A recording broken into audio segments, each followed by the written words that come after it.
दिमाग पढ़ने के विषय से संबंधित सबसे प्रसिद्ध बौद्ध कहानियों में से एक अलौकिक शक्तियों वाले भिक्षु की कहानी है।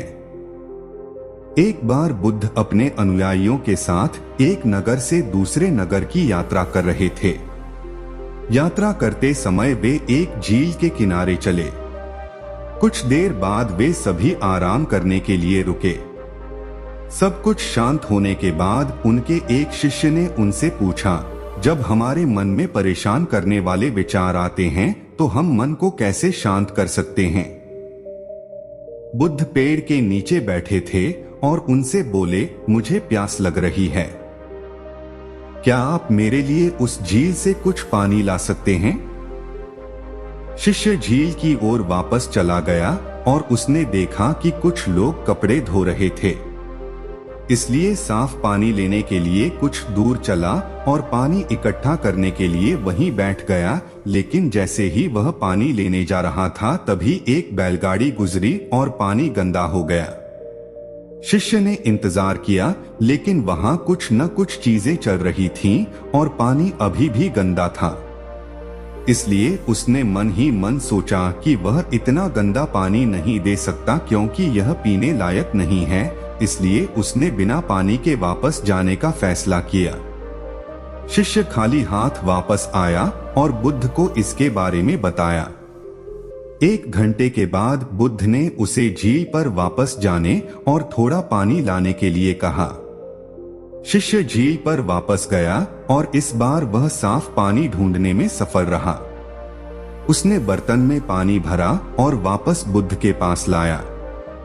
शिष्य ने बुद्ध को पानी दिया और कहा, पिछली बार जब मैं गया था तो पानी में बहुत कीचड़ था लेकिन अब झील की सतह पर पानी साफ है। कैसे? बुद्ध ने उत्तर दिया, जब आप पिछली बार गए थे तो कीचड़ अस्तव्यस्त था और वह सतह पर पानी के साथ मिल गया था और पानी पीने के लिए अयोग्य हो गया था। लेकिन जब आप 1 घंटे के बाद गए तो कीचड़ अपने आप बैठ गया और आपको साफ पानी मिला जो पीने के लिए उपयुक्त था पीना। आपका मन भी ऐसा ही है, जब वह अशांत हो तो उसे कुछ समय दें और वह अपने आप ठीक हो जाएगा। आपको इसे शांत करने के लिए प्रयास नहीं करना पड़ेगा और समय के साथ आपका मन सहजता से शांत हो जाएगा। इस कहानी को अक्सर बुद्ध के जीवन से जोड़ा जाता है और यह दूसरों के विचारों और इरादों को समझने की उनकी क्षमता को दर्शाती है। एक बार उस समय जब बुद्ध जेतवन मठ में रह रहे थे, वहां एक भिक्षु था जिसके पास कुछ अलौकिक शक्तियां थीं। यह भिक्षु दूसरों के मन को पढ़ सकता था और उनके विचारों को पहचान सकता था। एक अन्य भिक्षु जिज्ञासावश और शायद संदेह की भावना से अलौकिक शक्तियों वाले भिक्षु के पास आया और कहा, मैंने सुना है कि आप दिमाग पढ़ सकते हैं। क्या आप अभी मेरा दिमाग पढ़ सकते हैं? अलौकिक शक्तियों वाले भिक्षु ने उत्तर दिया, निश्चित रूप से मैं ऐसा कर सकता हूँ। जिज्ञासु भिक्षु ने तब एक यादृच्छिक वस्तु, एक कमल के फूल के बारे में सोचा और अपना ध्यान उस पर केंद्रित किया। उसने मान लिया कि अलौकिक शक्तियों वाला भिक्षु निश्चित रूप से उसके दिमाग को पढ़ेगा और उस वस्तु की पहचान करेगा जिसके बारे में वह सोच रहा था।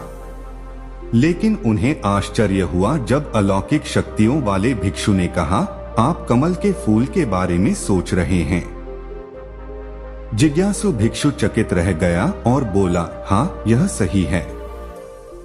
आप वास्तव में मन को पढ़ने की क्षमता रखते हैं। अलौकिक शक्तियों वाले भिक्षु ने मुस्कुराते हुए समझाया, ऐसा नहीं है कि मेरे पास सभी दिमागों को अंधाधुंध पढ़ने की शक्ति है, बल्कि मैंने दूसरों के इरादों और विचारों को तब समझने की क्षमता विकसित की है जब वे शुद्ध और केंद्रित होते हैं। जब आपका दिमाग पूरी तरह से होता है कमल के फूल के विचार में डूबा हुआ, मैं इसे स्पष्ट रूप से देख सकता था। बौद्ध परंपरा की यह कहानी मानसिक शुद्धता और ध्यान के महत्व को रेखांकित करती है। इससे पता चलता है कि स्पष्ट और केंद्रित विचारों को उन्नत आध्यात्मिक क्षमताओं वाले लोग ही समझ सकते हैं। हालांकि इस कहानी को रूपक माना जा सकता है। यह बौद्ध धर्म के अभ्यास में सचेतनता, एकाग्रता और आंतरिक गुणों के विकास के मूल्य को बताती है।